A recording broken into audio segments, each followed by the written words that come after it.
Hello students, हम लोग करने वाले हैं class 10th science. Chapter is life processes और हमने ट्रांसपोर्टेशन पार्ट शुरू किया हुआ है, तो चलिए उसे कंटिन्यू करते हैं। तो नेक्स्ट हमारा टॉपिक है oxygen enters the blood in the lungs. अब ऑक्सीजन की जो एंट्री है वो ब्लड में हो रही है लंग्स के अंदर। अब उसके बारे में हम लोग पढ़ेंगे। The separation of the right side and left side of the heart is useful to keep oxygenated and deoxygenated blood from mixing. हमने देखा था कि हार्ट के लेफ्ट साइड में ऑक्सीजन वाला ब्लड होता है, मतलब ऑक्सीजन होती है। और हार्ट के राइट साइड में, चाहे आप राइट एट्रियम की बात करो चाहे राइट वेंट्रिकल की बात करो, वहां पर डीऑक्सीजनेटेड या कार्बन डाइऑक्साइड वाला ब्लड होता है। और इस पोर्शन का जो सेपरेशन है उसे एक वॉल करती है, जिसे हम लोग सेप्टम के नाम से जानते हैं। तो कहता है कि जो ये लेफ्ट साइड और राइट साइड का पोर्शन जो अलग अलग सेपरेट किया हुआ है, उससे ऑक्सीजन और डीऑक्सीजनेटेड ब्लड मिक्स नहीं होते। Such separation allows a high efficient supply of oxygen to the body। ये जो सेपरेशन हो रहा है, इससे फायदा क्या होगा? बॉडी को ऑक्सीजन की बहुत ज्यादा सप्लाई होती है। This is useful in animals that have high energy needs, such as birds and mammals। ये उन एनिमल्स में फायदेमंद है जिनकी एनर्जी की रिक्वायरमेंट हाई यानी कि ज्यादा होती है, जैसे कि पंछी और mammals, which constantly use energy to maintain their body temperature। जो लगातार एनर्जी को यूज करते हैं अपना बॉडी टेम्परेचर मेंटेन करने के लिए। तो इसका मतलब क्या है? ये जो सेपरेशन हो रहा है लेफ्ट साइड और राइट साइड पोर्शन का, वो इसलिए हो रहा है ताकि ऑक्सीजन की ज्यादा से ज्यादा सप्लाई हो सके। और ऐसा सेपरेशन किनको फायदेमंद है? बर्ड्स और मैमल्स को, क्योंकि ये एनर्जी का यूज लगातार करते हैं अपना बॉडी टेम्परेचर मेंटेन करने के लिए। क्योंकि ये ऑक्सीजन का यूज करते हैं, एरोबिक रेस्पिरेशन यूज करते हैं, तो एनर्जी तब ज्यादा से ज्यादा बनेगी जब ऑक्सीजन की सप्लाई हाई होती है। In animals that do not use energy for this purpose, the body temperature depends on the temperature in the environment। तो ऐसे एनिमल्स जो एनर्जी को इस पर्पस के लिए यूज नहीं करते, उनकी बॉडी का टेम्परेचर इन्वायरमेंट के टेम्परेचर के ऊपर डिपेंड करता है। तो यानी कि उनकी बॉडी का टेम्परेचर जो है वो एनर्जी के लिए यूज नहीं करेंगे। हम लोग ये कह सकते हैं उनकी बॉडी का टेम्परेचर ऑफ एनवायरनमेंट पे डिपेंड होता है। सच एनिमल्स, और ऐसे कौन से एनिमल्स है? Like amphibians. एम्फीबियंस जो वाटर और लैंड दोनों पर सरवाइव कर सकते हैं। और मैनी रेप्टाइल्स, और काफी रेप्टाइल्स जो रेंगने वाले होते हैं, हैव थ्री चैम्बर हार्ट। उनके पास तीन चैम्बर का हार्ट होता है, यानी हार्ट में तीन पोर्शन होते हैं। And tolerate some mixing of oxygenated and deoxygenated blood streams. और वो कुछ हद तक ऑक्सीजन और डीऑक्सीजनेटेड ब्लड को मिक्सिंग को टॉलरेट यानी कि सहन कर सकते हैं। अगर वो मिक्सिंग अप हो जाती है तो उनको कोई खास फर्क नहीं पड़ता। तो ये एम्फीबियंस और रेप्टाइल्स की बात हो रही है। तो इनमें मतलब अगर ब्लड ऑक्सीजन और कार्बन डाइऑक्साइड वाला मिक्स भी हो जाए, फिर भी ये कुछ हद तक उसको टॉलरेट कर सकते हैं, क्योंकि इनको एनर्जी की रिक्वायरमेंट कम है, क्योंकि ये एनर्जी को टेम्परेचर मेंटेन करने के लिए यूज नहीं करते। Fishes on the other hand have only two chambers to their heart। Fishes के पास हार्ट में सिर्फ दो ही पार्ट या दो ही चैम्बर्स होते हैं। And blood is pumped to the gills. जो ब्लड है उसे गिल्स की तरफ पंप किया जाएगा, यानी गिल्स की तरफ भेजा जाता है। Is oxygenated there.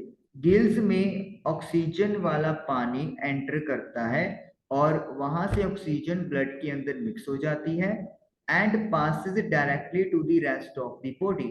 और वो उधर से डायरेक्टली बाकी बॉडी में फ्लो कर जाता है।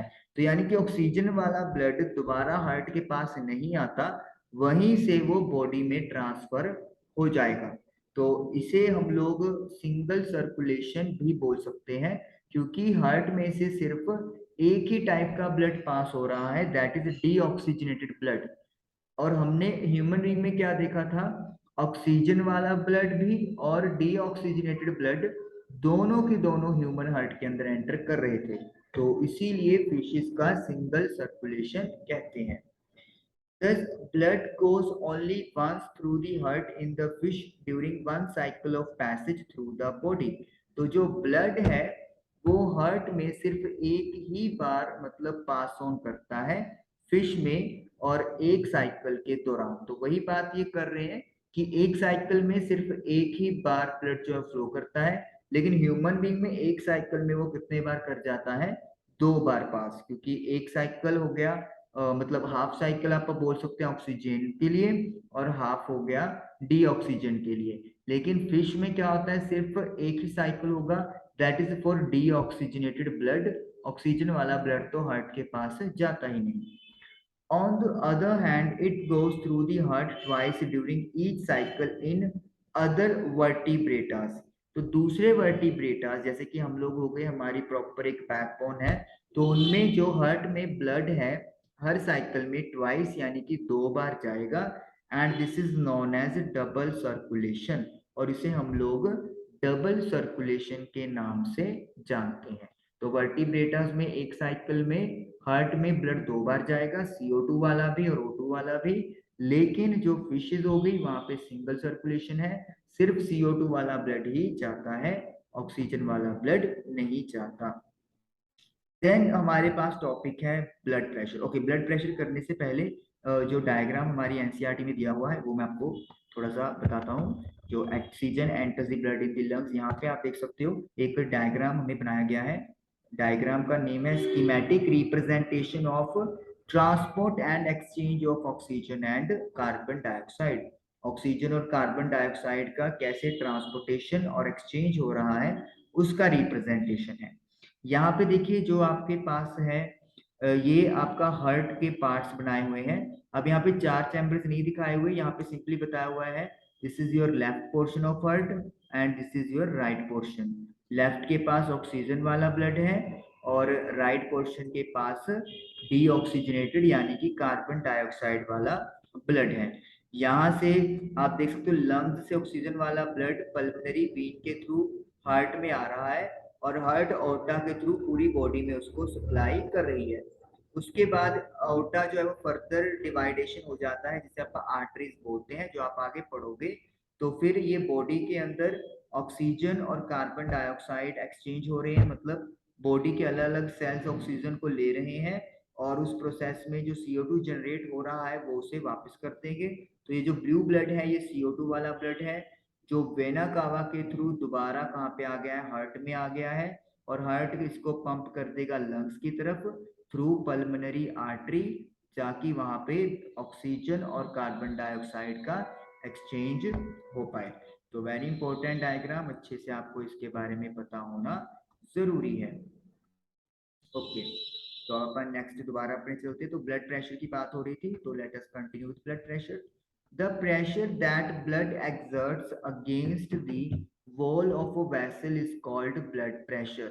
तो वो फोर्स जो ब्लड वेसल की वॉल के ऊपर लगाता है उसे वी कॉल ब्लड प्रेशर। देखिए जैसे ये हमारी ब्लड वेसल है, एक ट्यूब लगा लो, इसमें से ब्लड फ्लो कर रहा है, तो जो ब्लड फ्लो करेगा तो वो उसकी वॉल्स पे एक प्रेशर लगाएगा, so that pressure is called BP और blood pressure. The pressure is much greater in arteries than in veins. Arteries में प्रेशर ज्यादा होगा एज कंपैरेटिवली टू veins, क्योंकि आर्टरीज जो ब्लड है वो हार्ट से दूसरे ऑर्गन्स की तरफ पंप होता है, अदर पार्ट्स। तो जो जो ब्लड हार्ट से पंपिंग होके जाता है वो हाई प्रेशर पे होता है, लेकिन जो वेन्स होती है वो क्या होता है, बॉडी के पार्ट से, चाहे लंग्स है चाहे किडनीज है, कोई भी पार्ट रह गया हार्ट को छोड़ के, वहां से ट्रांसफर होता है किसके अंदर, हार्ट के अंदर, तो वो जो प्रेशर होता है जो हार्ट की तरफ आ रहा है वो लो होता है, तो इसीलिए प्रेशर आर्टरीज में ज्यादा है लेकिन वेन्स में ये कम होता है। Pressure of blood inside the artery, artery के अंदर जो ब्लड का प्रेशर है during ventricular systole contraction is called systolic pressure. तो आर्टरी के अंदर ब्लड का प्रेशर जब क्या होगा, ये कॉन्ट्रैक्शन यानी ये सुंगड़ेगी, जिसे बायो की लैंग्वेज में वेंट्रिकुलर सिस्टोल बोला जाता है, उसे सिस्टोलिक प्रेशर के नाम से जानते हैं। कॉन्ट्रैक्शन को बायो की लैंग्वेज में क्या नाम दिया है, ventricular systole. And pressure in artery, और आर्टरी के अंदर जो प्रेशर ड्यूरिंग वेंट्रिकुलर डायस्टोल, जिसको अपन रिलैक्सेशन बोलते हैं कि ब्लड इकट्ठा हो रहा है, उसे बायो की टर्म में वेंट्रिकुलर डायस्टोल बोलते हैं। तो उसमें जो प्रेशर है आर्टरी में उसे डायस्टोलिक प्रेशर कहा जाता है। तो यानी कि आर्टरी के अंदर जो प्रेशर है वो वेंट्रिकुलर सिस्टोल है जिसे अपन कॉन्ट्रैक्शन बोलते हैं, और सिस्टोलिक प्रेशर इसका नाम है। आर्टरी के अंदर प्रेशर जिसे हम लोग वेंट्रिकुलर डायस्टोल बोलते हैं वो रिलैक्सेशन कहा जाता है, और उस प्रेशर को डायस्टोलिक प्रेशर बोलते हैं। तो दोनों प्रेशर जो है वो आर्टरी के साथ कनेक्टेड है, चाहे कॉन्ट्रैक्शन की बात कर लो चाहे रिलैक्सेशन की, वेंट्रिकुलर सिस्टोल या फिर वेंट्रिकुलर डायस्टोल की बात कर लें। The normal systolic pressure is about 120 mm of Hg। जो नॉर्मल सिस्टोलिक प्रेशर है वो अराउंड 120 मिलीमीटर ऑफ मरकरी होता है, और डायस्टोलिक प्रेशर जो होता है वो अराउंड 80 mm ऑफ मरकरी होता है। तो यानी कि जो नॉर्मल प्रेशर है सिस्टोलिक, जब कॉन्ट्रैक्शन की बात होगी तो वो नॉर्मल बीपी जो है वो 120 मेजरमेंट में आता है, और जो डायस्टोलिक प्रेशर है जब रिलैक्सेशन है तब वो 80 mm में देना चाहिए, नॉर्मल है, इससे कम या ज्यादा मतलब कोई ना कोई प्रॉब्लम क्रिएट है। Next is blood pressure is measured with an instrument called sphygmomanometer। Blood pressure को मेजरमेंट करने के लिए एक इंस्ट्रूमेंट है जिसका नाम है स्फिग्मोमैनोमीटर। स्फिग्मोमैनोमीटर उसका नाम है, इंपॉर्टेंट है। जिस डिवाइस से मेजरमेंट करते हैं उसे स्फिग्मोमैनोमीटर कहते हैं। High blood pressure is also called hypertension. Blood pressure अगर हाई हो जाता है नॉर्मल वैल्यू से तो उसे हम लोग हाइपरटेंशन का नाम देते हैं। It is caused by constriction of arterioles. और ये क्यों हो रहा है, क्योंकि जो आर्टरीज का एक नेटवर्क है उसमें ब्लड फ्लो होने को रुकावट हो रही है, कंस्ट्रिक्शन, बंधन बंध रहे हैं। Which resistance in increase resistance to blood flow, जो कि ब्लड को फ्लो होने में ज्यादा रेजिस्टेंस यानी कि ज्यादा रुकावट पैदा होगी, जिससे मतलब कुछ आर्टरीज आप कह सकते हो कुछ आर्टरीज ब्लॉक हो गई, जिससे ब्लड को फ्लो होने में क्या हो रही है, दिक्कत हो रही है। It can lead to the rupture of an artery. इससे क्या हो सकता है, जो आर्टरी है वो फट सकती है, रप्चर होता है फटना, क्योंकि प्रेशर ज्यादा होता जाएगा लेकिन ब्लड आगे फ्लो नहीं कर पा रहा है, तो एक स्टेज पे आर्टरी फट सकती है। एंड इंटरनल ब्लीडिंग, और ब्लीडिंग शुरू हो जाएगी, तो खून बहना शुरू हो जाएगा ब्लड बॉडी के अंदर ही, अगर ये ज्यादा हो गया तो इससे डेथ भी हो सकती है। तो ये चीज है आपके पास इंटरनल ब्लीडिंग। ओके, तो आज जो हमारे पास टॉपिक था वो यही था, oxygen enters the lungs in the body, और दूसरी चीज हमने ब्लड प्रेशर के बारे में पढ़ी। आइए मैं आपको स्फिग्मोमैनोमीटर का डायग्राम जो हमारी एनसीईआरटी में दिया हुआ है वो आपके सामने देख लेते हैं। तो ये आप लोगों के सामने कैसे मेजरमेंट करते हैं उसके बारे में भी आपको बताया गया है। ठीक है, तो यू कैन क्लियरली सी। तो यहाँ पे क्या है, फर्स्ट केस में ब्लड प्रेशर जो है जिसको अपन मतलब वी कैन सी नॉर्मल, तो ये 120/80 है। 180 कौन सा होता है, वेंट्रिकुलर सिस्टोल जब कॉन्ट्रैक्शन हो रही है, और 80 क्या है, डायस्टोलिक जब आप रिलैक्सेशन की बात करते हैं। तो इसको मेजरमेंट हमने बीपी ब्लड प्रेशर मेजर करना है, और ये आर्टरी से ब्लड फ्लो कर रहा है। तो हम लोग क्या करेंगे, यहाँ पे एयर के साथ एक आप देख सकते हो कि एक कफ लगाया गया है, और हमने एयर पंप कर रहे हैं उसके साथ, ताकि ये जो आर्टरी है वो क्या हो जाए, वो आपकी आर्टरी एक तरह से ब्लॉक हो जाए इस तरीके से। तो प्रेशर जो है वो 120 से ऊपर यहाँ पे दिखा रहा है और आर्टरी आपकी बंद हो गई है। फिर हम लोग क्या करेंगे, अब प्रेशर 120 से नीचे जा रहा है और हम लोग उस टाइम के दौरान जो साउंड है वो सुनेंगे स्टेथोस्कोप के अंदर। दिस इज स्टेथोस्कोप, और ये वाला आप बोल सकते हो ये सारा जो सिस्टम है दिस इज स्फिग्मोमैनोमीटर। ओके, उसके बाद आप देखोगे कि जब ब्लड पूरा नॉर्मली फ्लो करना शुरू कर गया है तो वो 80 पे आके स्टॉप हो गया, दैट इज साउंड स्टॉप। तो मतलब ये जो प्रेशर होता है यहाँ पे तो 120 जाएगा जाएगा ज्यादा क्योंकि यहाँ पे प्रेशर लगेगा, लेकिन जैसे ही आप उसको छोड़ दोगे तो फिर वो ब्लड फ्लो करना शुरू करेगा। तो उस टाइम पे जो प्रेशर है वो 120, और जब ये आराम से फ्लो होना शुरू हो गया तो 80 पे आना चाहिए। तो ये चीज है जो आप लोगों से कहा जा रहा है। तो इस तरीके से आप लोगों का ये जो स्पिग्मो मैनोमीटर है उसके अकॉर्डिंगली डन हो गया। तो आई होप कि आप लोगों को आज का टॉपिक क्लियर हुआ होगा। Thank you for watching the video.